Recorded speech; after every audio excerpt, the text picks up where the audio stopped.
Hello students.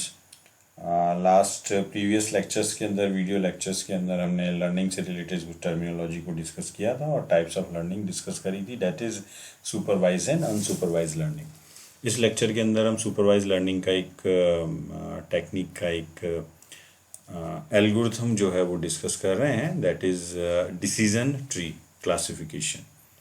Clear? तो ये जो डिसीजन ट्री है ये आपके किस मशीन लर्निंग के किस कैटेगरी के अंदर आप इसे लेके चलेंगे? Decision tree based on the supervise machine learning. चलिए स्टार्ट करते हैं, एक बार देखते हैं डिसीजन ट्री क्या होता है। तो कुछ इंपॉर्टेंट पॉइंट्स जो है वो मैंने यहाँ पे मेंशन किए हैं डिसीजन ट्री से रिलेटेड। ये जब पीडीएफ में शेयर करूँगा तो इन पॉइंट्स को आप अच्छे से ज़रूर पढ़िएगा, समझिएगा, क्योंकि उसके बेसिस पे आप डिसीजन ट्री को अच्छे से क्लियर कर सकते हैं। What is decision tree? Decision tree is a supervised learning technique that can be used for both classification and regression problem. मैंने बताया था कि सुपरवाइज मशीन लर्निंग को जो है आप दो क्लासिफिकेशन के अंदर डिफाइन करके प्रॉब्लम्स को सॉल्व करते हैं। One is classification and second one is regression. जो डिसीजन ट्री है वो आपके रिग्रेशन और क्लासिफिकेशन दोनों का पार्ट है, but mostly prefer for solving for classification problem. It is a tree structure classifier where internal node represent the feature of the data set, branches represent the decision rule and each leaf node represent the output. तो तीन चीज़ें होंगी हमारे पास, कुछ input होगा, data set होगा, कुछ decision rules होंगे और कुछ हमारे पास आउटपुट होंगे, जिसके बेसिस पे आपका डिसीजन ट्री जो है वो वर्क परफॉर्म करता है. In decision tree there are two nodes which are the decision node or leaf node. Decision node are used to make any decision and have multiple branches, where leaf node are the output of these decision do not contain any further branches. तो एक चीज़ आप तो ध्यान रखिए कि decision tree के अंदर follow करते हुए यदि आप लीफ नोड तक पहुंच गए, दैट मीन्स आप किसी आउटपुट के पास जो है पहुंच चुके हैं, आउटपुट तक आप लोग पहुंच चुके हैं, किसी आउटकम को आप उसमें डिफाइन कर सकते हैं. The decision or the test are performed on the basis of feature of the given data set. Clear? इसके अलावा डिसीजन ट्री के रिलेटेड इंपॉर्टेंट चीज़ें क्या है? It is a graphical representation for getting all the possible solution to a problem decision based on a given condition. आप जैसे tree आपने data structure में पढ़ा है सेम वैसे ही है, बट कंसेप्ट थोड़ा सा यहाँ पे अलग होगा, क्योंकि यहाँ पे हम बात कर रहे हैं आपके डिसीजन ट्री की. डिसीजन आप किस बेसिस पे लेंगे और किस बेसिस पे आप डिसीजन लेके अपनी टास्क को परफॉर्म कर सकते हैं. It is called a decision tree because similar to a tree start with the root node which expand the further branches construct the tree like structure. In order to build a tree, we use the CART algorithm, CART, which stands for Classification and Regression Tree Algorithm. A decision tree simply asks a question based on the answer yes and no and further split the tree into subtree.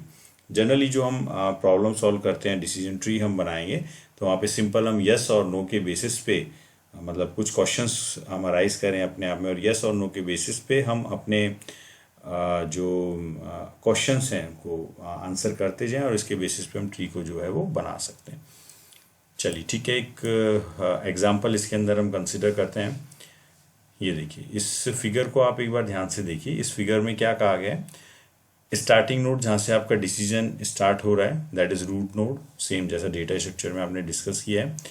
इसके कुछ सब nodes हैं यहाँ पे. ये एक node हमने specify किया, ये एक नोड स्पेसिफाई किया. तो डिसीजन नोड के जो दो नोड आए ये भी आपके डिसीजन नोड को रिप्रेजेंट कर रहे हैं.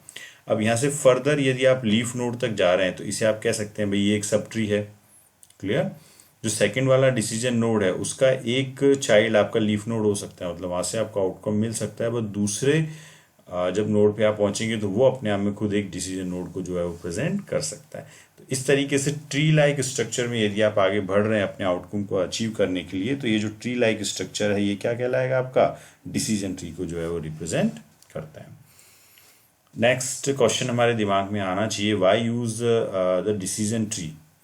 सो डिसीजन ट्री यूज़ करने के जो मेन रीजंस हैं, तो दो रीजंस इंपॉर्टेंट हैं जो डिसीजन ट्री को इम्पोर्टेंस जो है आर्टिफिशियल इंटेलिजेंस में बताते हैं. Decision tree usually mimic human thinking ability while making a decision, so it's easy to understand.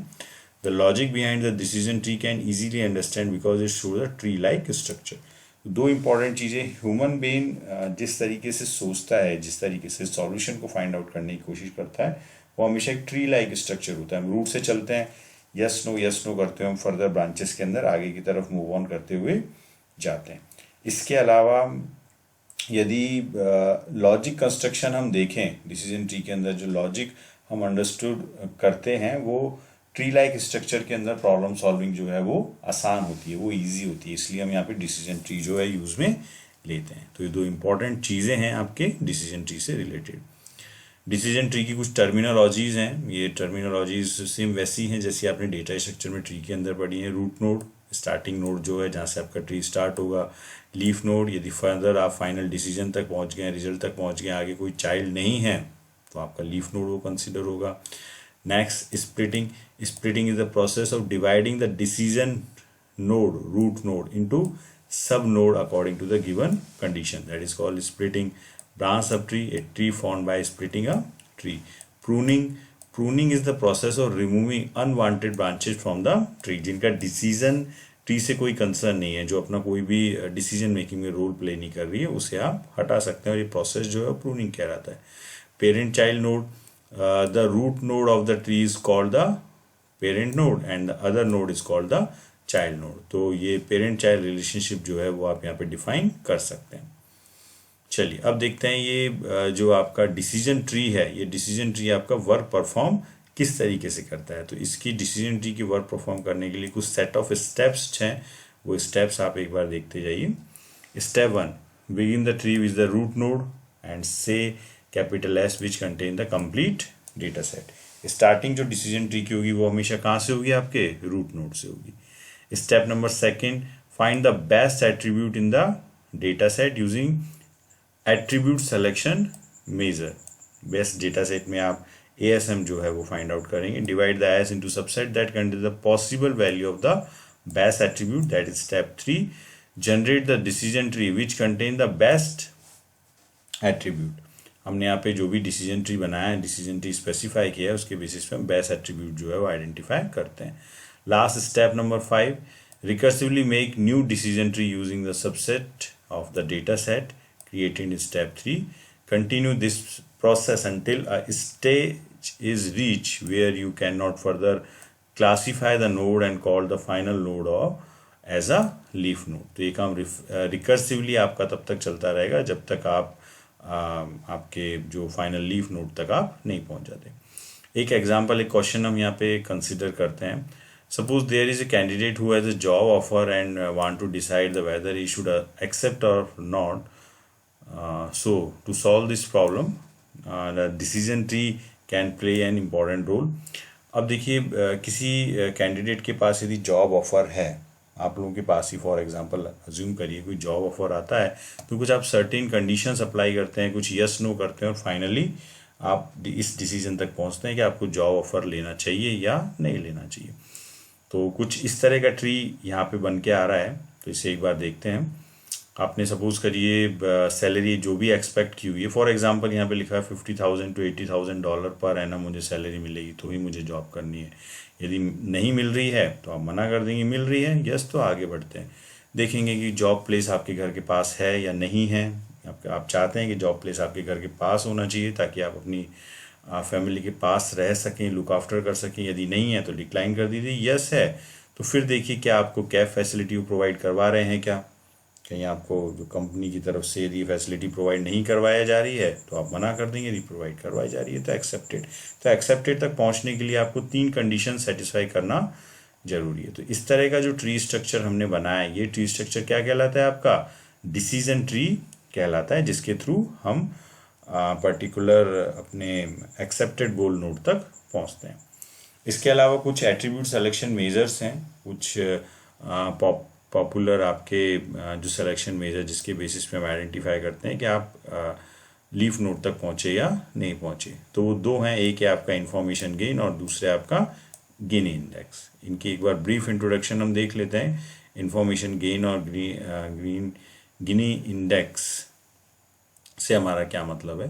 Information gains means information gain is a measurement to change the entropy after the segmentation of a data set based on the attribute. तो ये जो information gain है ये आपको ये calculate करके बताती है कि जो भी चेंजेस आपके इस डिसीजन ट्री के अंदर हो रहे हैं, मेजरमेंट के अंदर हो रहे हैं, वो आपके डेटा सेट पे बेस्ड हैं या नहीं है। इसी तरीके से इंफॉर्मेशन कैलकुलेट करना about the class according to value of information gain, split the node and build the decision tree. तो ये सारी चीज़ें जो है वो आपके इंफॉर्मेशन गेन के थ्रू जो है वो स्पेसिफाई की जाती है। क्लियर।